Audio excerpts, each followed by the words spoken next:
want to tell you something that might sound kind of strange, especially coming from someone who's a travel creator like myself. I don't care about the stamp in the passport or the photo of the famous thing, or even just being able to say, hey, I went there. I care about the moment that I almost missed something, the turn I didn't take, or the place I almost drove past because I was trying to follow the directions of a very set in stone itinerary instead of paying attention to what's around me.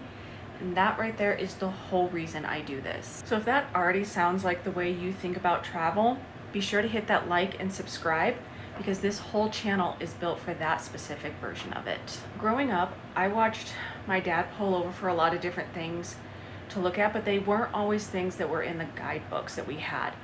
They were the things that nobody had told him to look at. A grain elevator in Nebraska that caught the light wrong, a back road that looked like it might go somewhere really interesting, or a shop with a handwritten sign in town that only had one stoplight. That's not all that he was teaching me. He was also, through that, was teaching me how to see things and how to see the world. How to slow down enough to notice that the world is full of things worth stopping for that might not always be on the map. And that right there is the foundation of everything I do when I travel. The famous places are absolutely famous for a reason. And I'm not here to tell you to skip the Colosseum in Rome or the Cliffs of Moher in Ireland or even the Grand Canyon here in the US. Those places earned their reputation. The version of travel that only hits those famous things is like, for me, reading the chapter summaries instead of the actual book. Do you know what happened? A lot of times you miss the whole story and how that place can make you feel. There's something else I also think about every time I travel and every time I share a place. Something that a lot of travel creators might never talk about because it can be really uncomfortable. A lot of times it changes how I show up everywhere I go. Journalists went to different places, they wrote about them, made people dream about seeing all of these places one day. Social media came about, it was the same thing, just at a much grander and larger scale. The difference has never been, for me, whether you share a place, it's how you show up when you're actually there. Because a lot of times, places like that, those smaller places, they need you to come there. And that's the part that a lot of times people won't talk about. That coffee shop that has been there for 30 years, the family lodge at the edge of a reservoir, the small town museums that is staffed entirely by volunteers, those places exist because people showed up, spent their money locally, and then told somebody else about them. There are places, for example, on the western slope of Colorado that most Coloradans have never even been to or even ever heard of. It's not because they're not worth knowing, it's because a lot of them weren't really talked about.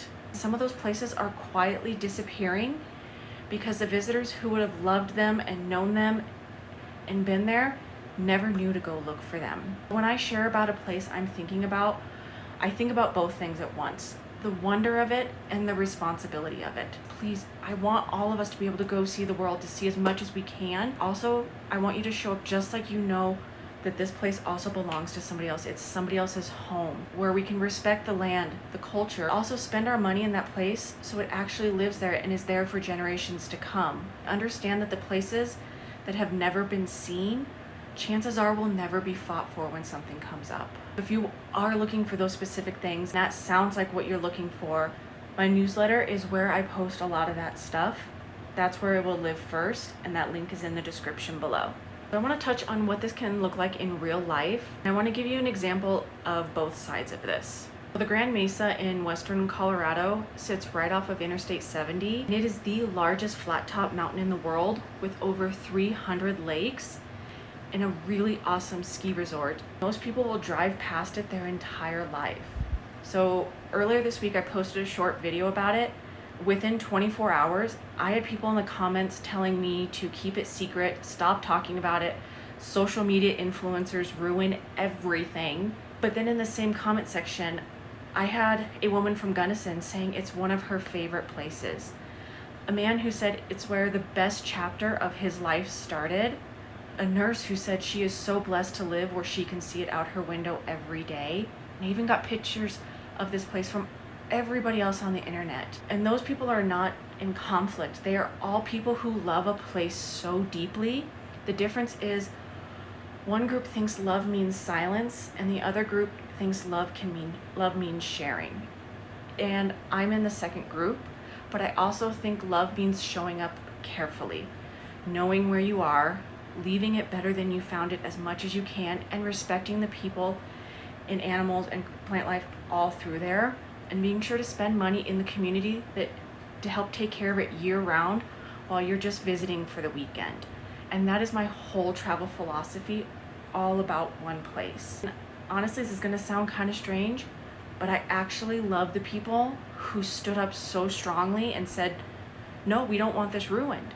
And I don't either. So that is why I talk about being respectful and responsible for where you're at. And the places that will stay with you are almost always never the ones that are on that perfect itinerary list. They're the ones that you almost missed and the ones that you found when you slowed down. And these places need you to show up just as much as you needed to find them. And that is what the Wild Crossing is. Side roads, local stays, the angle everyone walked past, respectfully.